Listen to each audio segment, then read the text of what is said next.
Karibu mpendwa msikilizaji na mfuatiliaji wa St. Gaspar Media katika kipindi cha tafakari ya Injili ya siku.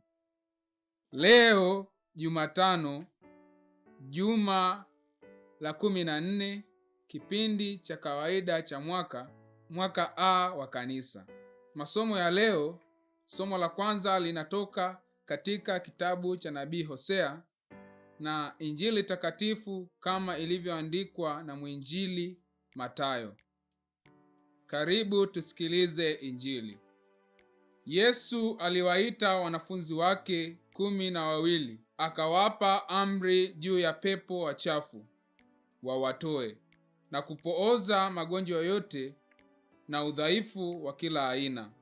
Na majina ya hao mitume 12 ni haya: wa kwanza Simoni aitwaye Petro, na Andrea nduguye, Yakobo wa Zebedayo na Yohane nduguye, Filipo na Bartolomayo, Tomaso na Matayo mtoza ushuru, Yakobo wa Alfayo na Tadayo, Simoni Mkananayo na Yuda Iskariote, naye ndiye mwenye kumsaliti.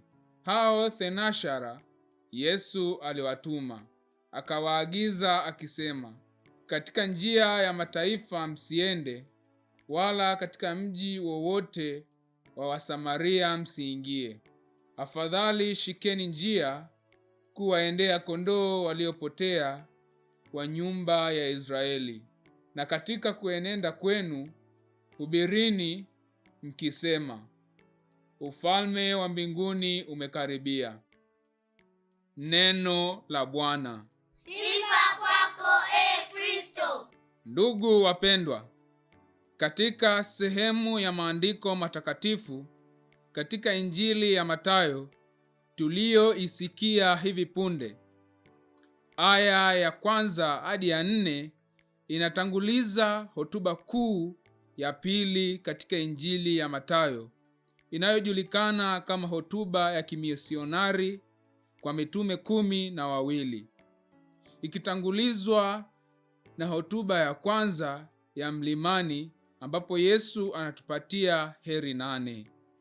Neno mtume maana yake ni mpelekwa, na namba 12 ya mitume ina maana ya makabila 12 ya Israeli, ikiwakilisha urejesho wa mamlaka ya mpango wa Mungu katika Israeli yote, yaani makabila 12 ya Israeli. Somo la leo litukumbushe, ndugu wapendwa, siku ya ubatizo wangu na wako tumefanywa mitume, yaani tumepewa mamlaka ya kuhubiri upendo wa damu ya Kristo, upendo unaojidhihirisha kwa Yesu kumwaga damu yake azizi msalabani ili mimi na wewe tupate kukombolewa. Hata hivyo, tunaposikia uteuzi wa mitume hawa 12 katika majina yao, itukumbushe kwamba hata wao hawakuwa wakamilifu. Mfano, Mtume Petro alikuwa ni mtu mwenye hofu na wasiwasi. Mtume Tomaso alikuwa mtu asiyeamini kwa maneno, na Yuda Iskariote alikuwa ni mwizi na ndiye msaliti. Haya yote yatukumbushe Mungu anatuita katika madhaifu yetu na kutukamilisha. Hivyo kila mtu ameitwa na kutumwa na Mungu. Haijalishi tuna udhaifu kiasi gani, inatupasa kuwa tayari kuitikia wito kama walivyofanya mitume wa Bwana wetu Yesu Kristo, hata kutangaza upendo huu mtakatifu na usio wa masharti aliyotuachia Yesu mwenyewe kwa njia ya mateso, kifo na ufufuko. Hata hivyo, ndugu wapendwa, katika safari ya kutangaza upendo wa Mungu kwa mwanadamu, inatupasa kuanzia kwa watu wa karibu yetu na wa kawaida katika maisha yetu. Kwani hata Yesu aliwaamuru mitume kuanza na watu wa nyumba ya Israeli, ndipo baadaye kwa mataifa. Rejea Injili ya Mathayo sura ya 10 aya ya 6. Watu wa karibu na wa kawaida katika maisha yetu ni mpendwa jirani, maskini, wagonjwa, wafungwa na yatima. Hawa ndio tunapaswa kuanza nao kwa kuwahubiria upendo wa Mungu. Mtakatifu Gaspari, mwanzilishi wa shirika la wamisionari wa damu azizi ya Yesu, anasema, tutangaze upendo wa Mungu katika makundi haya ya watu kwa kujifunza na kushiriki mahangaiko yao, kwa sala na sadaka zetu kwao, majitoleo yetu na misaada yetu, na mwisho kabisa kwa neno letu la faraja kwao. Na kwa kufanya haya yote, tunakuwa tumejibu kilio cha damu na kushiriki katika kuhubiri upendo wa Mungu katika maisha yetu kama mitume walivyotumwa na Bwana wetu Yesu Kristo.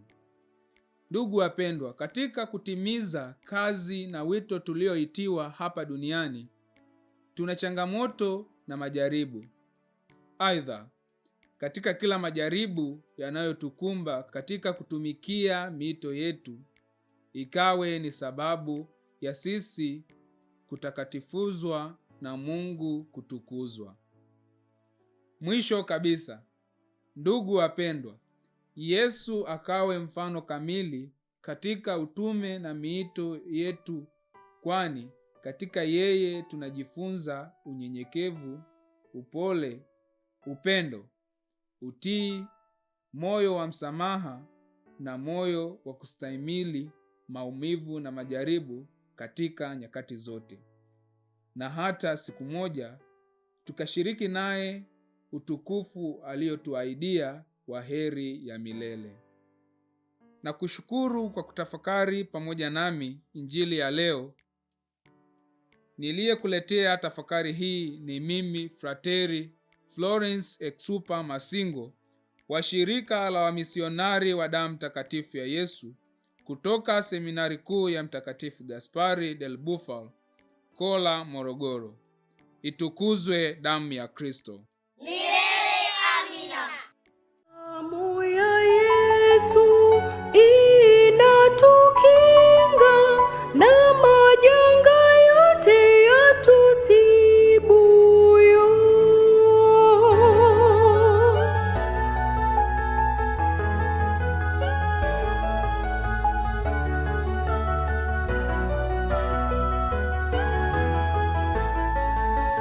Damu ya Yesu ni damu takatifu, ni damu ya thamani yenye kutuliza